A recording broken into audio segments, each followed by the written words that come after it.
안녕하세요. 일단산업반 신호식 집사입니다. 추일은 잘 보내셨는지요?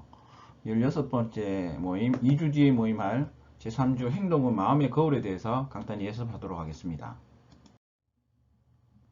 지난주 저희가 같이 했던 과제에 대한 복습해 보시겠습니다. 제자들이 가진 것은 무엇인가? 예수님은 그것을 가지고 어떻게 하셨으며 몇 명이 먹고 얼마나 남았는가? 그 말씀 보시면 떡 5개와 물고기 2마리였고 예수님께서는 하늘을 우러러 축사 기도하셨습니다. 먹은 사람은 여자와 어린이 외에 5,000명이었고 남은 조각은 12바구니였습니다. 오늘의 주제 행동은 마음의 거울에 대한 학습 목표를 보시게 되면 교리와 전통은 하나님의 말씀인 성경의 가르침 안에서 찾아야 함을 알 수 있다. 두 번째, 사람의 마음에서 나온 온갖 악한 행실과 악한 생각과 행실이 사람을 부정하게 한다는 것을 알고 말과 행실이 일치하는 삶을 살도록 애쓴다. 이 두 가지가 되겠습니다.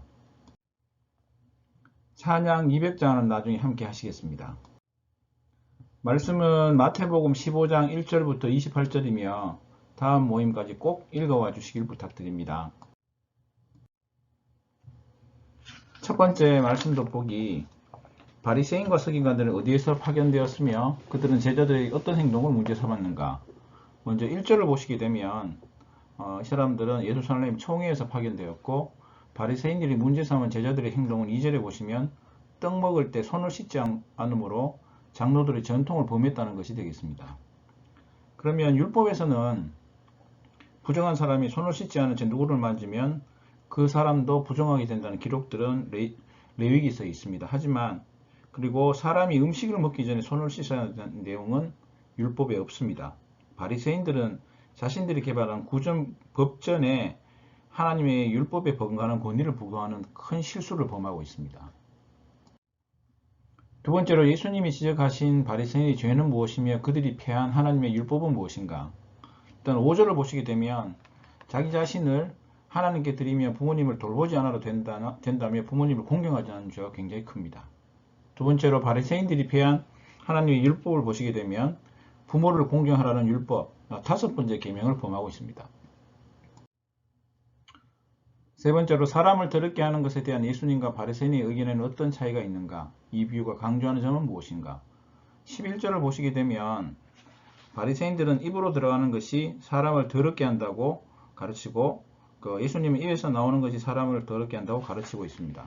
그리고 비유의 강조점은 역시 영적 부정함이 육체적 부정함보다 더 심각한 범죄라는 사실을 강조하고 있습니다. 결국은 예수님께서 말씀하시는 것은 마음에서 나오는 것이 사람을 부정하게 한다는 것입니다.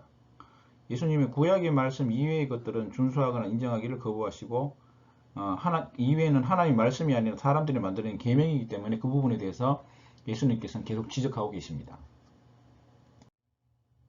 네 번째로 귀신 들린 딸을 고쳐달라는 가나안 여인의 청에 예수님은 어떻게 반응하셨는가? 그렇게 반응하신 이유는 무엇인가? 22절, 23절을 보시게 되면 한 말씀도 대답지 않으셨습니다. 이유는 아마 여인이 얼마나 간절히 딸의 치료를 원하는지 테스트하기 위해서 그렇게 하셨습니다. 결국은 예수님께서 침묵하신 것이 그 딸을 고쳐주지 않는다, 치료를 거부한 것이 아니라 그 여인이 얼마나 간절히 딸의 치료를 원하는지 확인하기를 원하셨습니다. 다섯 번째, 예수님은 유대인과 이방인을 무엇에 비유하셨는가? 이 말씀에 여인은 어떻게 반응했는가? 26절을 보시게 되면 유대인은 자녀, 이방인은 개로 비유하셨습니다. 여인의 반응을 보시면 개들도 주인의 상에 떨어지는 부스러기를 먹는다며 자신을 끝까지 낮추었습니다. 결국 예수님은 여인의 믿음을 한 번 더 확인하기 위해 자녀의 떡을 취해 개들에게 던짐이 마땅하지 않다며 정말로 잔인한 말씀을 하셨습니다. 결국 예수님께서는 이것을 통해서 믿음은 끝까지 자신을 낮추며 끝까지 포기하지 않고 하나님 은혜를 바라는 것이 믿음임을 예수님께서는 우리에게 가르쳐 주시고 있습니다. 삶의 내비게이션 첫 번째, 우리가 절망적인 상황 속에서도 포기하지 않고 끝까지 낮아져 간절하게 구했던 기도가 무엇인지 한번 나눠보겠습니다. 예전에 한번 기억하실 건데 하나님께서는 가나안 여인 라합의 믿음을 보시고 그 가족들을 살려주셨고, 그리고 가나안 성읍 기브온 사람들의 믿음을 보시고 온 사람을 살려주셨습니다. 이처럼 이 믿음은 하나님께서 이미 계획하셨다 하더라도 예외를 두시고 결국은 우리는 포기하지 않고 믿음으로 계속 구하는 것이 좋겠습니다. 다음 모였을 때 포기하지 않고 간절히 구했던 기도에 대해서 함께 나눠보도록 하겠습니다. 두 번째로 우리가 핑계대며 부모님께 효와 공경을 다하지 않고 있는 것이 무엇인지, 만약 부모님이 돌아가셨다면 가장 후회되는 점이 무엇인지 함께 나눠보겠습니다. 통상 바쁘다는 핑계로 자주 찾아뵙지도 못하고, 그 다음에 자녀와 대하고 싶은 부모의 전화를 귀찮아서 퉁명스럽게 받고, 그다음 나이 드신 부모님을 가르치려 하면서 부모님의 마음을 노엽게 할 때가 많은 것 같습니다. 그래서 부모님이 돌아가신 이후 자녀들이 후회하는 것 중에 사랑합니다, 감사합니다 말을 못한 것, 자주 찾아뵙지 못한 것, 또 부모님의 마음을 제대로 헤아리지 못한 것 등에 대해서 그게 마음 아파하고 있습니다. 아마 우리가 바로 실천할 수 있는 일을 찾아서 부모님에게 바로 해보는 것이 참 좋을 것 같습니다. 세 번째로, 알면서도 반복하고 있는 잘못과 행실에는 어떤 것이 있으며 정결한 삶을 살기 위해 지금 결단해야 될 것이 무엇인지 함께 나눠보도록 하겠습니다.